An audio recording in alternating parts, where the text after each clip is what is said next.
Hello नमस्कार, मी प्रतिभा तुम्हाला सर्वांचं स्वागत करते आपल्या चॅनलवर, ज्याचं नाव आहे ब्लॉगर परी। तर आजचा दिवस तुम्हाला खूप छान सुंदर जाऊन तुमच्या मनातील सर्व इच्छा पूर्ण होत। तर इथे ना मी कांदा वगैरे चिरल्यामुळे माझ्या डोळ्यातनं पाणी बघा किती येते। आणि हे की नाही मी आता चवळीचे जे शेंगा असतात की त्याची आमटी बनवणार आहे। आणि आता मी कढईमध्ये वाल रात्री भिजत घातले होते, तर मी वालची उसळ फोडणीला टाकलेली। आणि रात्री आमच्याकडे की नाही काल दुसरा दिवस आमच्याकडे पाऊस पडला, तर बाहेर सगळं असं ओलं ओलं झाल्यामुळे की नाही चार्ली आत येऊन निवांत झोपल्या, कारण त्याला बाहेर बांधलेलं तो राहायलाच तयार नाही, कारण तो जिथं बांधतो ना तिथं थोडंसं अजून ओलसर जागा होते। त्यामुळे त्याला सोडलं तर तो आत ना इथं सोफ्यावर येऊन झोपला नाही। हे बघा त्यानं झोपायच्या अगोदर काय कारनामा केलेले आहेत। इथं कसं मी छोट्या छोट्या जसे म्हणजे रेसिपी माझ्या आठवणीत येतील ना काय काय टाकायचं, तर मी असं ते वही होत्यात की मी आठवल तसं लिहून ठेवते। म्हणजे कसं माझी एक सवय आहे, कसं आपली रेसिपी जर कोणी करून बघितलं तर ना त्यांना असं पश्चाताप नाही वाटला पाहिजे, की म्हणजे चव म्हणा एकदा साहित्य कमी साहित्यामध्ये रुचकर असतं, त्याला बनवता येईल आणि कोणालाही बनवता येईल असं मी रेसिपी मला जसं आठवेल ना तसं मी ते लिहून ठेवते, पहिल्यांदा काय टाकायचं नंतर काय टाकायचं किंवा काय बनवायचं असं। तर मग मी ती वही ना तिथंच ठेवली होती, तर तोपर्यंत त्यानं की नाही ते वरचं पान वगैरे असं फाडून टाकलेलं। तर इथे हे बघा कमळाचं फूल आहे, माझं आता 3-4 वर्ष होत आले असतील। हे मी दिवाळीसाठी आणलं होतं, पण म्हटलं ठेवून देण्यापेक्षा ना मी असं बाऊल ते माझ्या मैत्रिणीने एका मला गिफ्ट दिलं होतं, त्या बाऊलमध्ये मी पाणी ठेवते, त्यात मीठ ठेवते, कारण मिठानं म्हणतात की घरची निगेटिव्हिटी निघून जाते। तर त्यात मीठ घालते आणि ते कमळाचं फूल कणी ठेवून देते टिपावर, कधी कधी टिपावर ठेवते, कधी कधी टीव्हीचा बेस आहे ना तिथं ठेवते। तर आता टिपायचा वापर जास्त होत नाही, कारण गरमीमुळे ना प्रत्येकजण खाली फरशीवरच बसायला बघते, त्यामुळे कणी टिपाई मी बाजूला सारून ठेवलेलं आहे, तर त्यावर मी ते बाऊल ठेवते। आणि ते कणी असं नकली असं वाटतच नाही, म्हणजे असं ओरिजिनल फूल असल्यासारखं वाटतंय। तर इथे लाईट गेल्यामुळं कणी बॅटरी वगैरे बाहेर काढली होती, तर ती आता पसारा आवरून घेते, कारण अजून माझं झाडू वगैरे मारायचं आहे। तर मी रेसिपी आठवली म्हणून लिहायला घेतल्या, तर हे पेनची की रिफिल संपलेली, मी साधा पेन दुसरा वापरायला घेतला, तर तो पण मी तिथेच वर ठेवला होता। चला तर आता आपण साहित्य प्रत्येक खोलीतला अगोदर पसारा ठेवून देऊया, कारण अजून थोडंसं तनूला उठायला वेळ झाल्यामुळे ब्लँकेट वगैरे घरी त्यानं घातल्या नव्हत्या। तर म्हटलं अगोदर कसं कधी पण झाडू मारायच्या अगोदर कणी वरचा पसारा सगळ्यातला रूममधला आवरून घ्यायचा, म्हणजे असं पटपट कणी झाडू मारायला पण असं कंटाळून वाटत नाही। नाहीतर मग झाडू मारत मारत पसारा आवरायला गेलं कणी खूप वेळ लागतो आणि व्यवस्थित असं झाडू मारल्यासारखं वाटत नाही। त्यामुळे मी कधी पण कणी सगळे वरचे पसारा कणी ठेवते जिथल्या तिथे आणि मग झाडू वगैरे मारायला सुरुवात करते। तर हे बघा मी परवा ते खताच्या गोळ्या आणलेले, कारण त्या प्रत्येक झाडाला एक एक गोळी घातल्यामुळे कणी त्या दिवसापासून मोगऱ्याला फुलं पण अशी भरपूर लागायला चालू झालेत। म्हणजे पहिलं कसं सुरुवातीला 5-6 फुलं अशीच लागायची, तर ती गोळी घातल्यापासून असं कणी पूर्ण झाड असं रोज भरते। पण मी ते कधी काढून घेत नाही, कारण मला असं झाडालाच आवडतात फुलं। आणि संध्याकाळच्या वेळेत किंवा दिवसा जर आपण किचनमध्ये असेल का नाही, तर त्याचा सुवास खूप छान मोगऱ्याच्या फुलांचा असं वास कणी भारी येते, त्यामुळे मी कधी ते झाडालाच राहून देते। तर इथे माझ्या दळपं पण संपलेले होते, संपलेले म्हणजे 1-2 दिवसाचे आहेत पिठं शिल्लक, कारण म्हटलं आज कणी गहू आणि ज्वारी आणायला सांगून कणी दळपं करून घेऊया, कारण आज माझ्याकडं डाळीचं म्हणजे बेसनचं पीठ असतं ना ते पण संपलेलं आहे। थोडंसं तांदूळ पण मला दळून घ्यायचं आहे, म्हणजे आंबोळी वगैरे करायलासाठी बरं पडतं। आणि ज्वारीचं पण करायचं आहे, गव्हाचं करायचं आहे, आणि त्यासोबत इथं कणी ही चिनी मातीची बरणी यातली चटणी पण संपलेली आहे। म्हणजे मी कणी प्लॅस्टिकच्या पिशवीवर लॅपटॉप बांधून ठेवते, आणि जेवढी लागते ना तेवढी ही जी बरणी आहे की चिनी मातीची भरून ठेवली की पटकन सारखं वरच्या चटणीला हात लावायला लागत नाही, आणि मग कलर वगैरे पण जात नाही ह्यासाठी।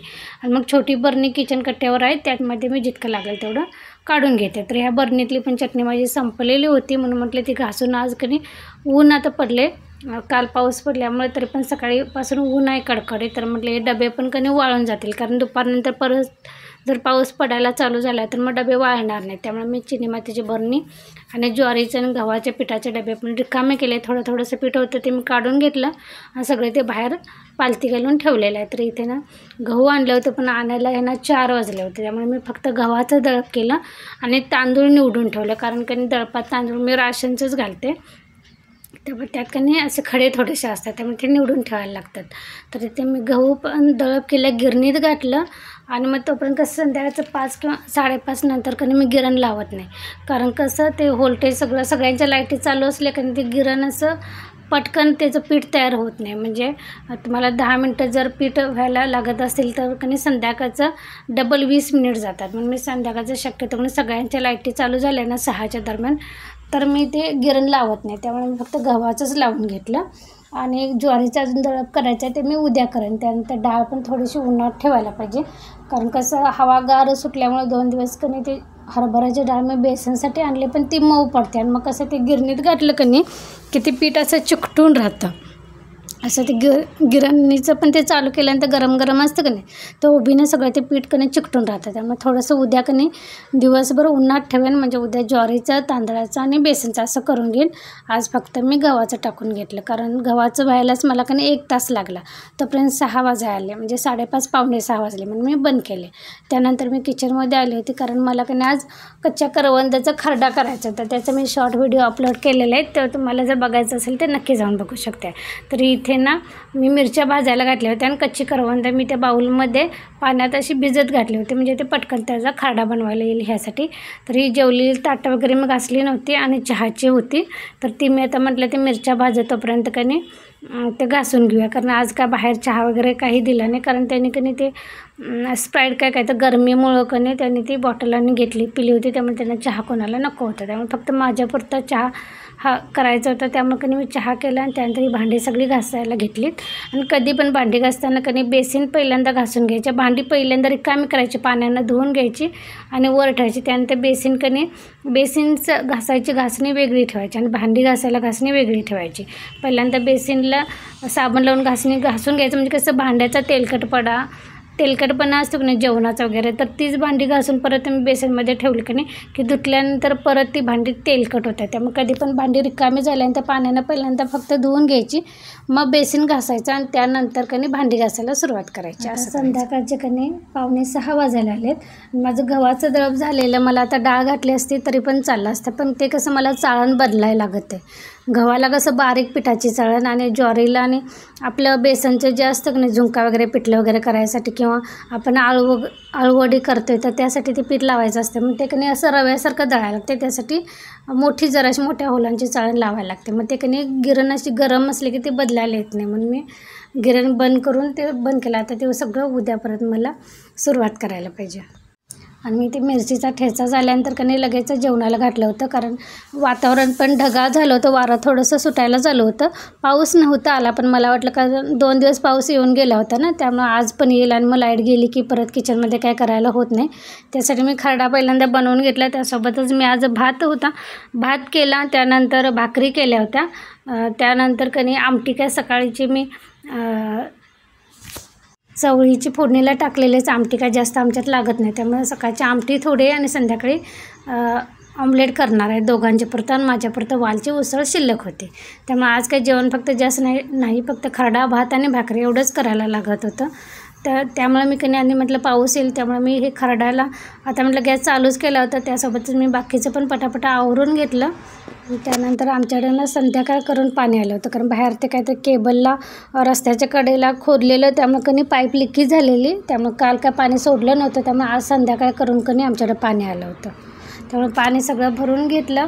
भरायला म्हणजे कळशी आणि हांडा फक्त घरात भरायला लागतो, कळशी भरलेली ठेवावी असं म्हणतात. त्यानंतर वर्कशॉपमध्ये घागर भरून ठेवावं लागते, माठ फिल्टर असं, नाहीतर मग वर टॉकीमध्ये सोडायला लागतं. आणि वरची टॉकी भरत आली की कसं कुंड्यांना वगैरे झाडांना घालायला लागते, पण आज कसं 2 दिवस पाऊस आल्यामुळे मी काय आज घातलं नव्हतं. फक्त बाहेरचं ते कसं पावसानं सगळं वरच्या टेरेसवरची वाळू वगैरे असते की ती सगळी पडते, त्यामुळे तिथं पाणी मारून घासायला लागते, म्हणजे खराट्यानं थोडंसं पाणी मारून झाडायला लागते, नाहीतर मग सगळं बाहेरचं पायकने परत घरात येतं. माझ्याकडे कधी अशा मोठ्या बॉटल इतक्या साठतात ना, कारण गरमीत कसं बाहेर पोरं असं वरच्यावर अशा बॉटल आणूनच पितात, कारण गरमीनं कधी त्यांना पण असं गार थोडंसं हवं असतं, त्यामुळे हे सारखं पिणं होतं. त्यामुळे माझ्याकडे अशा बॉटल भरपूर तयार होतात. त्यामुळे ही मी कधीतरी उपयोगात येईल म्हणून कधी पहिल्यांदा साबणाचं पाणी घालून ते असं धुवून घ्यायला लागतं, नाही तर आतनं कधी तसंच पाणी भरून घेतलं की जे आपण कोल्ड्रिंक्स आणलेलं असतं की नाही त्याची चव, त्याचा वास कधी त्या बॉटलमध्ये तसाच राहते. त्यामुळे कधी पण आणले की निरम्याच्या पाण्यात लगेच धुवून ठेवायचं, म्हणजे कधी वापरात आली तर वापरू शकता किंवा तुम्ही भंगारला घालू शकता. चला तर ह्यासोबतच मी आजचा व्लॉग पण इथेच बंद करते. पुन्हा भेटू नवीन व्लॉगमध्ये. तोपर्यंत तुम्हा सगळ्यांचं मनापासून धन्यवाद. आणि माझा व्हिडिओ आवडत असेल तर लाईक करा, कमेंट करा आणि सबस्क्राईब करायला विसरू नका.